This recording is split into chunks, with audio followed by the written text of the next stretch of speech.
treat me with the respect I deserve to be treated. I'm speaking to you as an adult.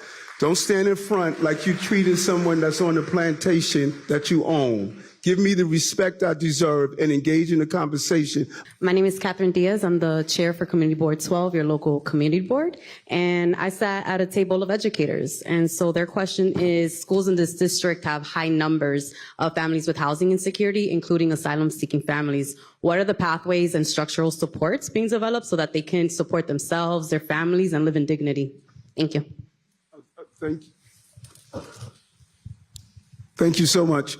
That is probably in the top 3 issues in our city right now. Housing, it keeps mixing between public safety, the asylum seekers, and housing. What is very important is for all of us to understand how we get housing. We are creatures of the state. The governor and I put in place an aggressive housing plan. Deputy Mayor Maria Torres Springer, we had a moonshot plan of 500,000 units of housing. We sent the legislation to Albany to get the extension in what's called 421A. That's an incentive to build. We wanted to build higher in those communities that traditionally. Okay, just give us a moment so we could ask those who rather have their voices heard and not your voice heard. Salam alaikum, sister. And so we needed help from Albany this legislative session. They took no action at all on housing, none at all. Everyone agrees that it's a top issue for our city, but they took no action at all. We want to. Who said I raised the rent? Ma'am, I'm sorry, stand up for a moment.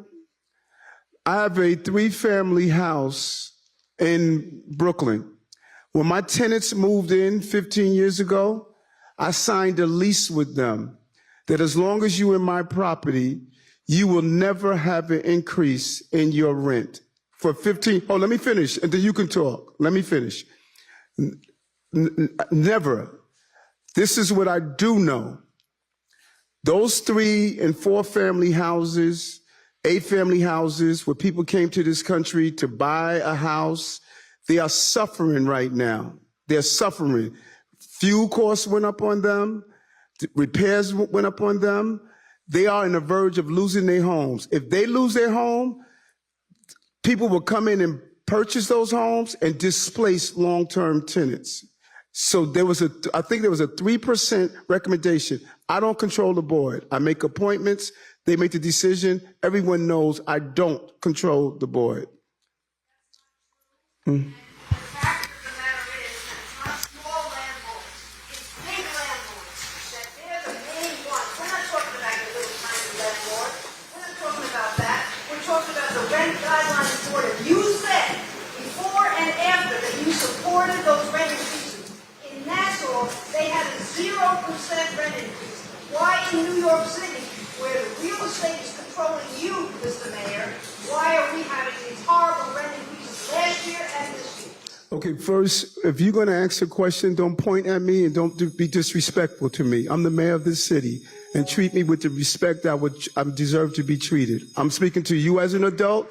Don't stand in front like you treated someone that's on the plantation that you own. Give me the respect I deserve and engage in the conversation. Up here in Washington Heights, treat me with the same level of respect I treat you. So don't be pointing at me. Don't be disrespectful to me. Speak with me as an adult because I'm a grown man. I walked into this room as a grown man, and I'm going to walk out of this room as a grown man. I answered your question. Go to the next table.